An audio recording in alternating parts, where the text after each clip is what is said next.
नमस्कार, जय हिंद दोस्तों। जीके जीएस पर्वत यूट्यूब चैनल में आप सभी का स्वागत है। आज के इस वीडियो में हम भारत में जो महत्वपूर्ण पद हैं उन पे नियुक्त व्यक्ति हैं उनके बारे में पढ़ेंगे। कौन किस पद पे आसीन है, इसके बारे में हम एक्स्ट्रा फैक्ट भी पढ़ेंगे दोस्तों। तो आइए दोस्तों वीडियो को शुरू करते हैं। हमारे इस वीडियो का पहला प्रश्न है, वर्तमान समय में भारत के राष्ट्रपति कौन है? तो वर्तमान समय में भारत के राष्ट्रपति श्रीमती द्रौपदी मुर्मू है। ये पहली आदिवासी महिला राष्ट्रपति है दोस्तों। ये 15वें नंबर की राष्ट्रपति है। कई बार क्रम पूछ लिया जाता है, ये भी ध्यान रखना है कि वर्तमान समय में जो राष्ट्रपति है वो 15वें नंबर के राष्ट्रपति है। राष्ट्रपति भारत के संवैधानिक मुखिया होते हैं, ये बात भी ध्यान रखनी है। अनुच्छेद 52 में राष्ट्रपति पद के बारे में बताया गया है। अनुच्छेद 54 में राष्ट्रपति के निर्वाचन के बारे में बताया गया है।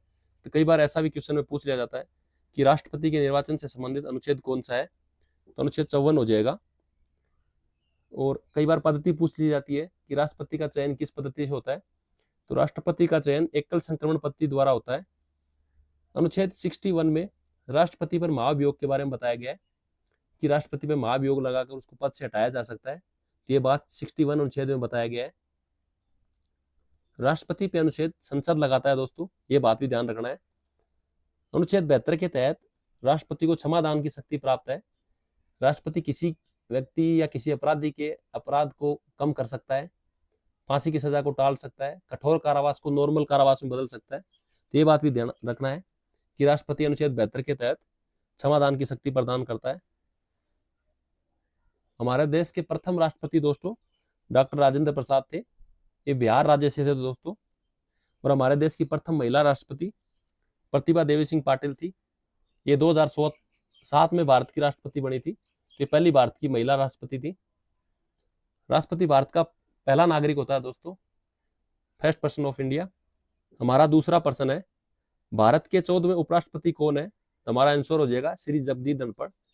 श्री जगदीप धनखड़ जो है भारत के 14वें उपराष्ट्रपति है। तो क्रम भी याद रखना है, जो उपराष्ट्रपति हमारे ये 14वें नंबर के हैं। उपराष्ट्रपति जो है राज्यसभा के पदेन सभापति होते हैं। अनुच्छेद 63 में उपराष्ट्रपति पद के बारे में बताया गया है। अनुच्छेद 63 में बताया गया है कि भारत का एक उपराष्ट्रपति होगा।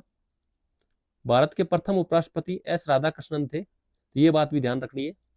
हमारा तीसरा प्रश्न है, भारत के 15वें प्रधानमंत्री कौन है? तो श्री नरेंद्र मोदी भारत के 15वें प्रधानमंत्री है दोस्तों। इनका क्रम याद रखना है, ये 15वें नंबर के प्रधानमंत्री है। भारत के संविधान के अनुच्छेद 75 ये बताता है कि भारत का एक प्रधानमंत्री होगा। प्रधानमंत्री की नियुक्ति राष्ट्रपति करता है दोस्तों, ये बात भी ध्यान रखना है। और प्रधानमंत्री अपना त्याग पत्र भी राष्ट्रपति को देते हैं। तो हमारे वर्तमान प्रधानमंत्री नरेंद्र मोदी है और ये 15वें नंबर के हैं। हमारा चौथा प्रश्न है, भारत के मुख्य न्यायाधीश कौन है? तो हमारा उत्तर हो जाएगा जस्टिस DY चंद्रचूड़। इनका पूरा नाम है धनंजय यशवंत चंद्रचूड़। तो ये 50वें नंबर के न्यायाधीश है दोस्तों, ये भी ध्यान रखना है। भारत के प्रथम मुख्य न्यायाधीश हीरालाल जे कानिया थे। तो ये बात भी ध्यान रखनी है कि भारत के प्रथम न्यायाधीश कौन थे। हमारा पांचवा प्रश्न है, राज्यसभा के सभापति कौन है? तो हमारा आंसर हो जाएगा श्री जगदीप धनखड़। ये बात मैंने पहले ही बताई दोस्तों। उपराष्ट्रपति जो है राज्यसभा के पदेन सभापति होते हैं। तो श्री जगदीप धनखड़ जो है राज्यसभा के सभापति है। संविधान के अनुच्छेद 64 के अनुसार उपराष्ट्रपति जो है राज्यसभा के सभापति होंगे। राज्यसभा के बारे में अनुच्छेद 80 के अंतर्गत बताया गया है दोस्तों। अनुच्छेद 80 में बताया गया है कि भारत में एक राज्यसभा होगी। हमारा छठा प्रश्न है, राज्यसभा के उपसभापति कौन है? तो हमारा उत्तर हो जाएगा श्री हरिवंश नारायण सिंह। श्री हरिवंश नारायण सिंह है जो राज्यसभा के उपसभापति है। अनुच्छेद 89 में राज्यसभा में उपसभापति के बारे में बताया गया है दोस्तों, ये भी ध्यान रखना है। हमारा सातवां प्रश्न है, राज्यसभा के महासचिव कौन है? तो हमारा उत्तर हो जाएगा श्री प्रमोद चंद्र मोदी। प्रमोद चंद्र मोदी जो है राज्यसभा के महासचिव है। हमारा आठवां प्रश्न है, राज्यसभा के विपक्ष के नेता कौन है? तो हमारा उत्तर हो जाएगा श्री मल्लिकार्जुन खड़गे। मल्लिकार्जुन खड़गे जो है राज्यसभा में विपक्ष के नेता हैं। हमारा नौवां प्रश्न है, राज्यसभा में सत्ता पक्ष के नेता कौन है? तो हमारा उत्तर हो जाएगा श्री पीयूष गोयल। पीयूष गोयल जो है राज्यसभा में सत्ता पक्ष के नेता हैं। हमारा 10वां प्रश्न है, लोकसभा के अध्यक्ष कौन है? तो वर्तमान समय में लोकसभा के अध्यक्ष ओम बिरला हैं। ये 17वें नंबर के हैं दोस्तों, जो लोकसभा हमारी चल रही है अभी, ये 17वें नंबर की लोकसभा है, ये बात भी ध्यान रखना है। हमारी लोकसभा के प्रथम अध्यक्ष जीवी मावलंकर थे, इनका पूरा नाम गणेश वासुदेव मावलंकर है, ये बात भी ध्यान रखनी है। ये प्रथम लोकसभा अध्यक्ष थे। अनुच्छेद 81 में लोकसभा की संरचना के बारे में बताया गया दोस्तों। हमारा 11वां प्रश्न है, नीति आयोग के अध्यक्ष कौन है? तो हमारा आंसर हो जाएगा नरेंद्र मोदी। जो तत्कालीन प्रधानमंत्री होता है दोस्तों, वही नीति आयोग का अध्यक्ष होता है। नीति आयोग का इससे पहले योजना आयोग नाम था। 1 जनवरी 2015 में इसका नाम नीति आयोग रखा गया। नीति की फुल फॉर्म है national institute for transforming India. तो ये बात भी ध्यान रखना है कि नीति आयोग नाम कब रखा गया? 1 जनवरी 2015 को नीति आयोग नाम रखा गया था और इसके अध्यक्ष तत्कालीन प्रधानमंत्री होते हैं। हमारा 12वां प्रश्न है, नीति आयोग के उपाध्यक्ष कौन है? तो सुमन के बेरी जो है नीति आयोग के उपाध्यक्ष हैं। ये तीसरे नंबर के हैं दोस्तों, सुमन के बेरी जो है। हमारा 13वां प्रश्न है, नीति आयोग के सीईओ कौन है? तो नीति आयोग के सीईओ बीवीआर सुब्रमण्यम है। ये भी ध्यान रखना दोस्तों कि नीति आयोग के सीईओ कौन है? तो बीवीआर सुब्रमण्यम जो है नीति आयोग के सीईओ है। हमारा 14वां प्रश्न है, लोकसभा के महासचिव कौन है? तो हमारा आंसर हो जाएगा उत्कल कुमार सिंह। उत्कल कुमार सिंह जो है लोकसभा के महासचिव है। हमारा 15वां प्रश्न है, राष्ट्रीय सुरक्षा सलाहकार कौन है? तो अजीत डोभाल, जो बार बार आप समाचार में सुनते भी होंगे कि अजीत डोभाल जो है राष्ट्रीय सुरक्षा सलाहकार है दोस्तों। हमारा 16वां प्रश्न है, राष्ट्रीय सुरक्षा के उप सलाहकार कौन है? तो पंकज कुमार सिंह है दोस्तों। ये इससे पहले बीएसएफ के डीजी थे, तो बीएसएफ के डीजी से रिटायर होने के बाद ये राष्ट्रीय सुरक्षा के उप सलाहकार नियुक्त हुए। तो पंकज कुमार सिंह भदौरिया इनका पूरा नाम है। ये राष्ट्रीय सुरक्षा के उप सलाहकार है। हमारा 17वां प्रश्न है, भारत के महान्यायवादी कौन है? तो आर वेंकट रमणी जो है दोस्तों भारत के महान्यायवादी है। महान्यायवादियों के बारे में अनुच्छेद 76 में बताया गया है। अनुच्छेद 76 ये कहता है कि भारत का एक महान्यायवादी होगा।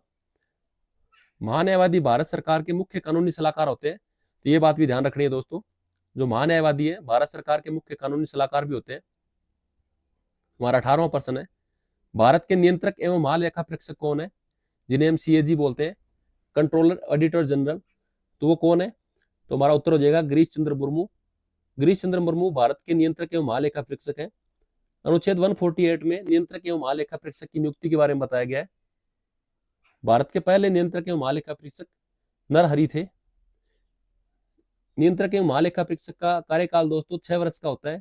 या तो 6 वर्ष या 65 वर्ष उनकी आयु हो जाए, जो पहले होगा वही मान्य होगा। अगर 65 वर्ष आयु पहले हो जाती है तो वो रिटायर हो जाएंगे, या उनका कार्यकाल 6 साल का हो जाता है तब वो रिटायर हो जाएंगे। हमारा 19वां प्रश्न है, भारत के मुख्य आर्थिक सलाहकार कौन है? तो हमारा उत्तर हो जाएगा वी अनंत नागेश्वरन। वी अनंत नागेश्वरन दोस्तों भारत के मुख्य आर्थिक सलाहकार है। हमारा 20वां प्रश्न है, 15वें वित्त आयोग के अध्यक्ष कौन है?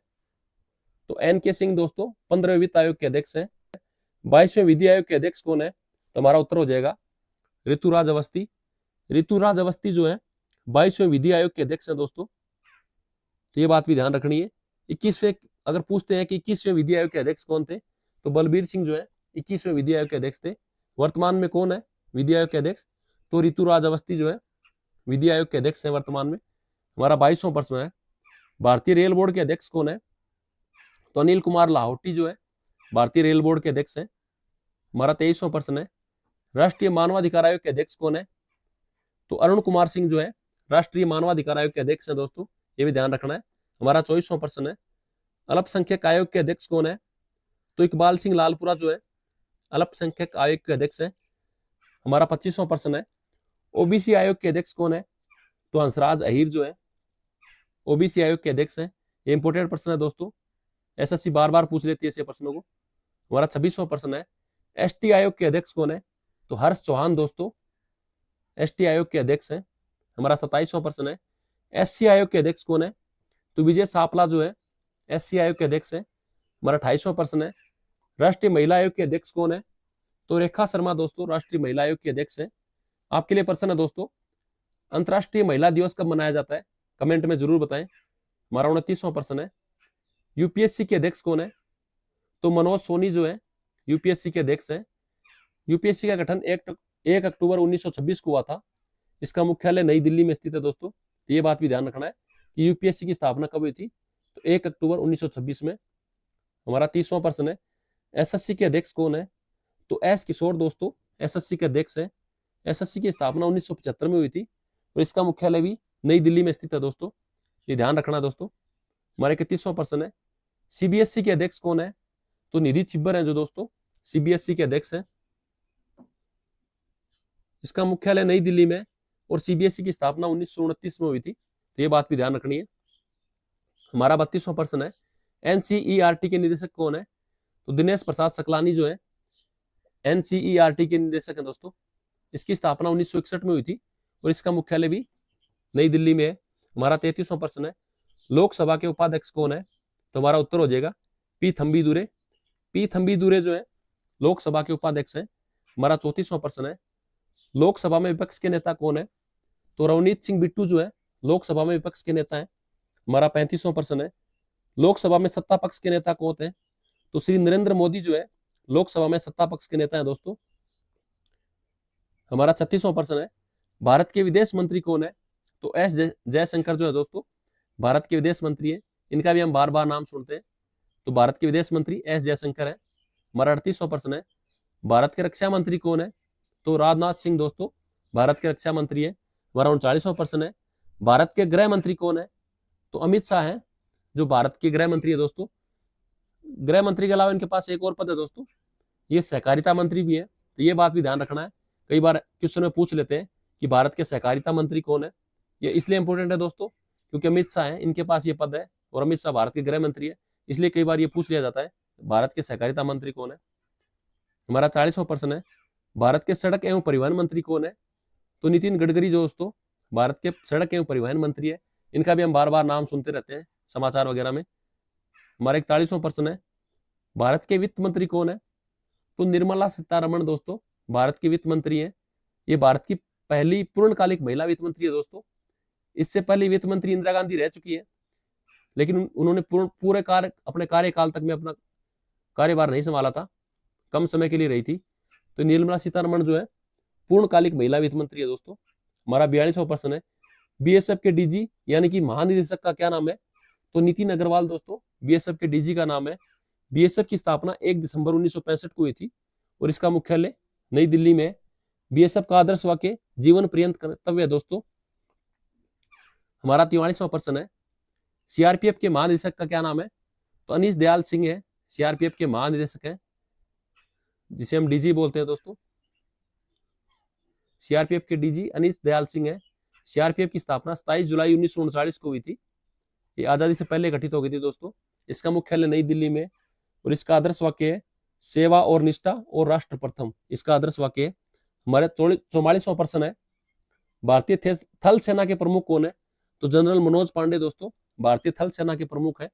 इनका क्रम पूछ लिया जाता है, तो ये 29वें नंबर के हैं दोस्तों थल सेना प्रमुख, और थल सेना दिवस 15 जनवरी को मनाया जाता है। हमारा 45वां प्रश्न है, वर्तमान समय में वायुसेना के प्रमुख कौन है? तो विवेक राम चौधरी वर्तमान समय में वायुसेना के प्रमुख है। ये 27वें नंबर के हैं दोस्तों, तो कई बार इनका क्रम पूछ लिया जाता है, तो याद रखना विवेक राम चौधरी 27वें नंबर के एयर चीफ मार्शल है। एयरफोर्स दिवस दोस्तों 8 अक्टूबर को मनाया जाता है, ये भी ध्यान रखना है। हमारा 46वां प्रश्न है, वर्तमान समय में नौसेना प्रमुख कौन है? तो आर हरि कुमार दोस्तों वर्तमान समय में नौसेना प्रमुख है। ये 25वें नंबर के हैं, इनका क्रम भी याद रखना है कि आर हरि कुमार 25वें नंबर के नौसेना प्रमुख है। 4 दिसंबर को नौसेना दिवस मनाया जाता है, तो ये भी ध्यान रखना दोस्तों, इंपोर्टेंट प्रश्न है। ये था हमारा वीडियो दोस्तों, आपको कैसा लगा कमेंट में जरूर बताएं। वीडियो को पूरा देखने के लिए आप सभी का धन्यवाद।